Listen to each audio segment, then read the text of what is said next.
Bienvenido a la cautivadora aventura del RMS Lusitania, una historia de grandeza, de opulencia y, en última instancia, de tragedia.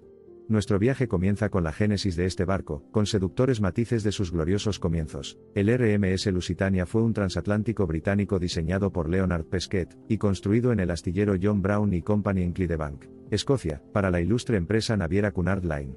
Fue nombrado en honor de la antigua provincia romana de Lusitania, y se incorporó a la flota de Cunard en agosto de 1907.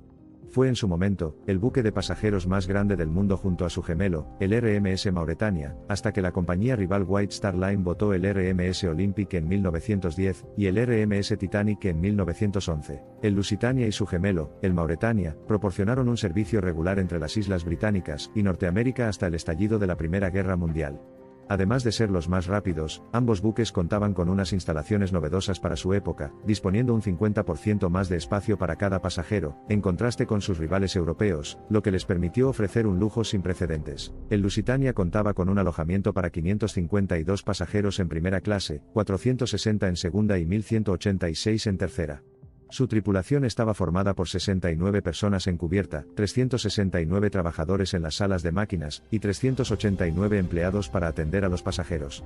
El barco contaba con iluminación eléctrica, telégrafo inalámbrico, ascensores eléctricos, instalaciones suntuosas y un prototipo del actual sistema de aire acondicionado. Contaba con 239 metros de eslora, 31.550 toneladas de desplazamiento y 26 metros de manga.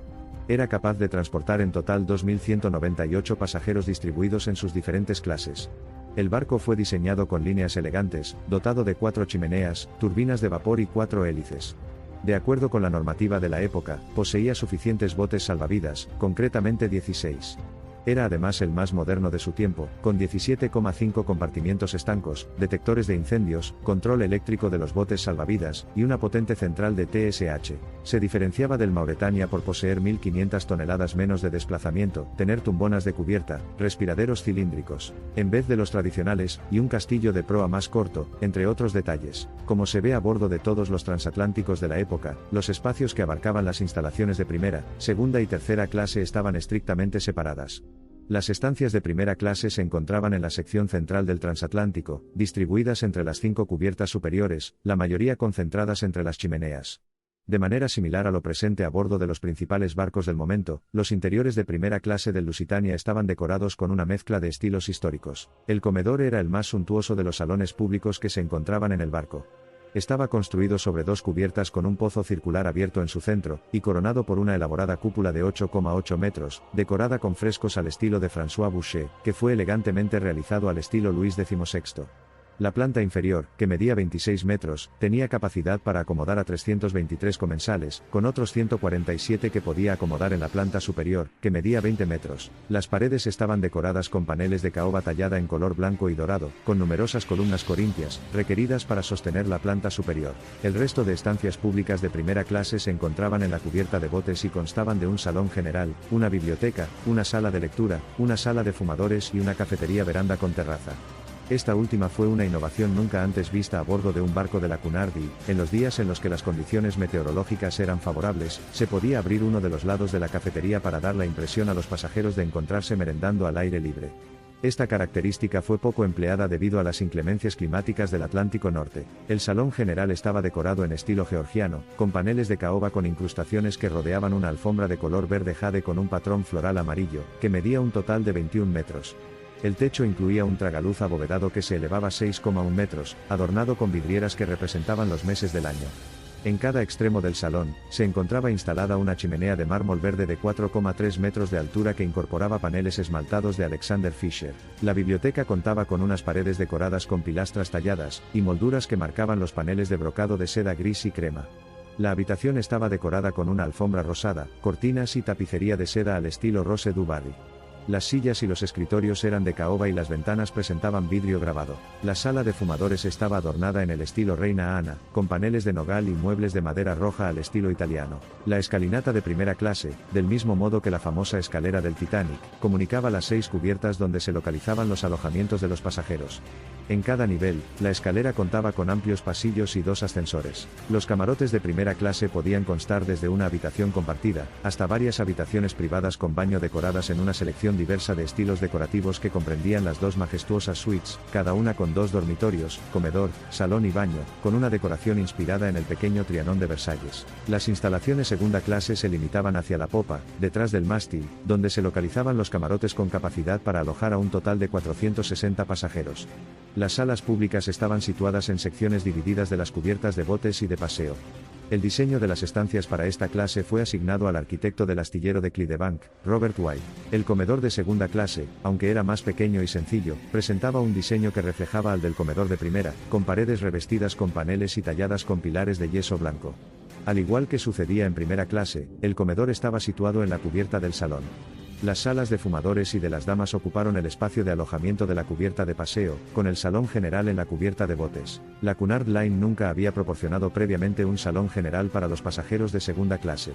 El salón, que medía 13 metros, estaba equipado con mesas, sillas y sofás de madera de caoba, colocados sobre una alfombra de estampado rosa. La sala de fumadores tenía 16 metros, y estaba revestida con paneles de caoba, un techo y una cúpula de yeso blanco.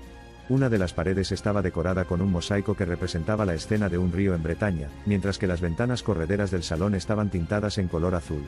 Los alojamientos de segunda clase constaban de cómodos camarotes compartidos, que incorporaban de 2 a 4 literas, dispuestos en las cubiertas C, D y E. La zona de tercera clase del Lusitania gozó de bastante popularidad por parte de los pasajeros emigrantes, quienes optaban por viajar en este buque debido a que sus alojamientos proporcionaban una mayor comodidad respecto a otros transatlánticos de la época, en donde el alojamiento en tercera clase constaba de grandes espacios abiertos en los que cientos de personas compartían habitación, y áreas públicas construidas de manera apresurada y, a menudo, compuestas por no más de una pequeña porción de espacio abierto en cubierta, y algunas mesas instaladas dentro de los camarotes. Como en todos los buques de Cunard, el alojamiento de tercera clase a bordo del Lusitania se ubicaba en el extremo delantero del barco, situado entre las cubiertas C, D, E y F, y en comparación con otros barcos de la época, las estancias eran más cómodas y espaciosas. El comedor de 24 metros estaba ubicado en la sección de proa del barco, en la cubierta del salón. Estaba decorado con paneles de pino pulido, al igual que las otras 2 salas públicas, la sala de fumadores y el salón de estar para las mujeres. Estas 2 últimas se localizaban en la cubierta C del barco. Cuando el Lusitania realizaba travesías en las que se alcanzaba la capacidad en tercera clase, la sala de estar de las mujeres, y el salón de fumadores podían reconvertirse fácilmente en un gran comedor para proporcionar una mayor comodidad a los comensales. Los pasajeros comían en mesas largas con sillas giratorias, y las comidas se servían en 2 sesiones. Se proporcionó un piano para el uso y disfrute de los pasajeros. Una de las características de las instalaciones del Lusitania que más atraían a los inmigrantes y a los viajeros de las clases más bajas fue que, en lugar de encontrarse confinados en dormitorios abiertos con literas, a bordo del barco había diferentes cabinas con capacidad para 2, 4, 6 u 8 literas. El Lusitania y su gemelo fueron diseñados para convertirse en cruceros auxiliares armados en tiempos de guerra. Sin embargo, debido a su alto consumo de combustible, se demostraron poco viables para esta tarea, siendo liberados de la misma poco después del estallido de la Primera Guerra Mundial. No obstante, el Lusitania permaneció en la lista oficial de buques armados, junto al Mauretania. El Lusitania permaneció en servicio comercial, aunque la demanda de pasajeros a bordo no era tan importante como en los meses previos a la guerra, era suficiente para mantenerlo en servicio como barco civil. No obstante, se tomaron medidas economizadoras. Una de ellas consistió en apagar la caldera número 4 para ahorrar carbón y costes de la tripulación. Esto redujo su velocidad de crucero de 25 a 21 nudos. A pesar de ello, seguía siendo el navío más rápido activo en el servicio comercial. Al comienzo de las hostilidades, se elevó la preocupación por la seguridad del Lusitania y otros grandes buques. Las chimeneas del buque fueron repintadas en negro, su casco, en gris y, su nombre a proa y a popa fue cubierto en gris, en un intento de camuflar su identidad y dificultar su detección visual. Una vez que el peligro pareció desvanecerse, el barco fue devuelto a sus colores originales para eliminar el camuflaje, salvo en las chimeneas, que permanecieron negras. Su nombre fue repintado en popa y en proa, así como la superestructura, pintada en blanco. Se añadió incluso una modificación, que consistió en la adición de una banda ocre en la base, justo por encima del casco negro. A comienzos de 1915, comenzó a materializarse una nueva amenaza: los submarinos. Al principio fueron solo utilizados por los alemanes para atacar a barcos de la Royal Navy, consiguió éxitos ocasionales, aunque a veces de forma espectacular.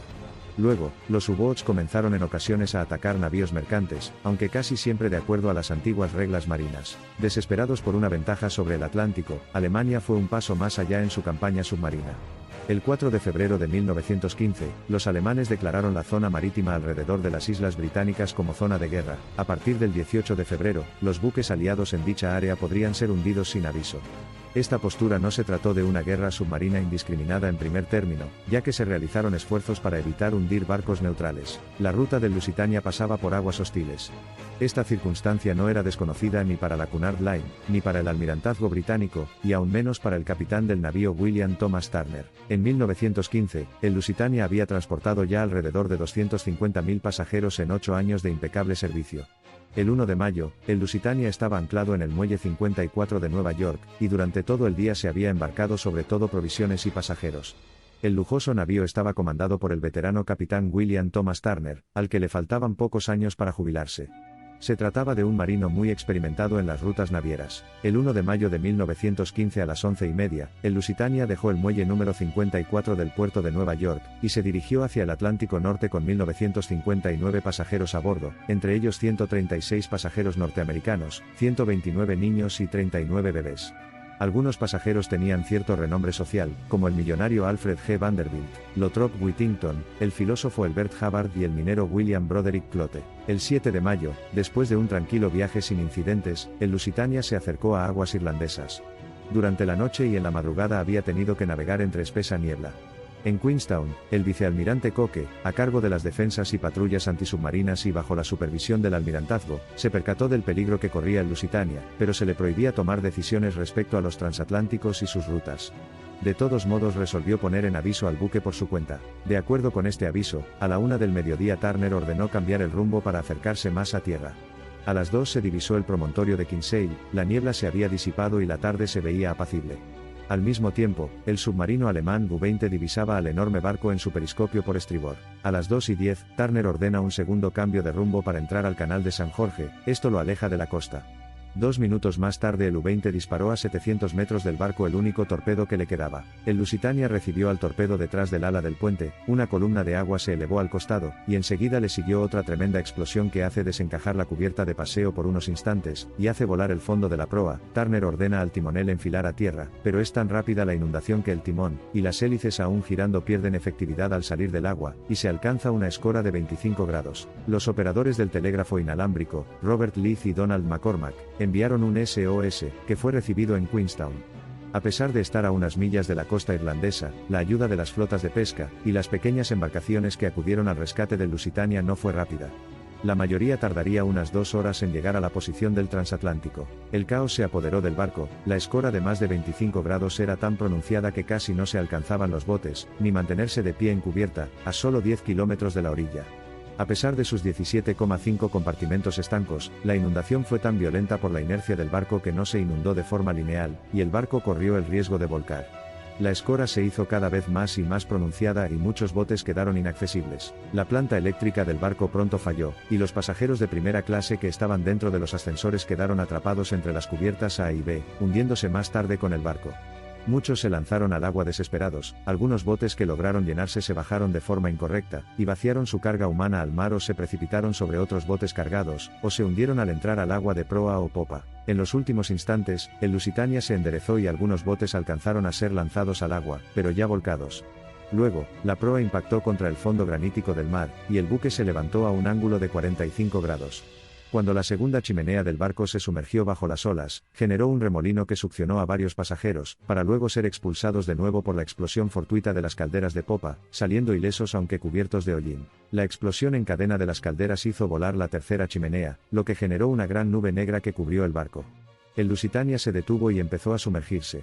Cuando la nube de vapor se disipó, 18 minutos después del impacto del torpedo, el barco había desaparecido, dejó a los pasajeros flotando sobre las gélidas aguas del mar de Irlanda hasta la llegada de los barcos de rescate. Se perdieron 1.198 vidas de 1959, entre ellas, las de 126 pasajeros norteamericanos, 94 niños y 35 bebés. Sobrevivieron 761 pasajeros. Vanderbilt, Whittington y Hubbard fallecieron en el naufragio. Se recuperaron 200 cadáveres. Tras el hundimiento, el capitán Schwieger del submarino U-20 fue condenado de forma unánime en la prensa aliada como criminal de guerra. De los 139 pasajeros estadounidenses a bordo del Lusitania, 128 murieron, lo que produjo una masiva ira tanto en Gran Bretaña como en los Estados Unidos. No obstante, el presidente norteamericano Woodrow Wilson se negó a sobrereaccionar. En enero de 1917, el gobierno alemán anunció que llevaría a cabo a partir de entonces una campaña indiscriminada de ataques submarinos, lo que enfureció a los aliados. El 6 de abril, el Congreso de Estados Unidos aprobó la petición del presidente Wilson para declarar la guerra al Imperio Alemán. El pecio del Lusitania se encuentra a 11,5 millas náuticas de Kinsey, a 93 metros de profundidad, recostado sobre el lado de estribor. Aunque la proa aún es reconocible, el barco está casi totalmente achaflanado sobre sí mismo, y su superestructura está derrumbada en el fondo marino. Tiene varias redes de pesca enredadas en su estructura, y a su alrededor hay cargas de profundidad sin detonar. A lo largo de las décadas, se ha deteriorado más deprisa que el Titanic debido a la corrosión provocada por las mareas invernales. La proa es la parte más prominente de los restos, ya que la popa se encuentra deteriorada debido al daño causado por detonaciones submarinas durante la Segunda Guerra Mundial, así como a la falta de 3 de las 4 hélices, recuperadas y sacadas a la superficie en 1982 por la organización Oceaneering International. Algunas de las características más notables del Lusitania son su nombre, visible en la proa, algunos pescantes con las cuerdas intactas, secciones de la cubierta de paseo, ventanillas, y la hélice restante. La historia del RMS Lusitania continúa resonando a través de los siglos, recordándonos las trágicas consecuencias cuando la humanidad cae presa de las mareas de la guerra, cuando se pierden vidas y las familias se hacen añicos. El costo de la paz es inestimable. El capítulo final de este majestuoso transatlántico puede haber concluido, pero en la encrucijada del tiempo y la historia, donde el pasado se encuentra con el presente, el nombre RMS Lusitania sigue vivo como un faro, iluminado para siempre por el resplandor de la memoria, sin atenuarse ni desanimarse por el paso del tiempo. En una época definida por la velocidad y el caos, ver colosales naufragios descansando silenciosamente sobre el fondo del mar es un recordatorio aleccionador de la naturaleza transitoria de la grandeza, la temporalidad del poder y la verdad inequívoca de que la vida, incluso en su forma más extraordinaria, no es una excepción al vasto e insondable diseño del universo. Mientras los recuerdos del RMS Lusitania siguen siendo abrazados por el océano, el trágico espectáculo que languidece en nuestra memoria colectiva solo sirve para profundizar nuestra comprensión de los peligros que conlleva la guerra, así como para resaltar las crudas tragedias resultantes de las decisiones hechas en la búsqueda del poder y el dominio. Si te ha gustado nuestro vídeo, no dudes en suscribirte a nuestro canal. Muchas gracias.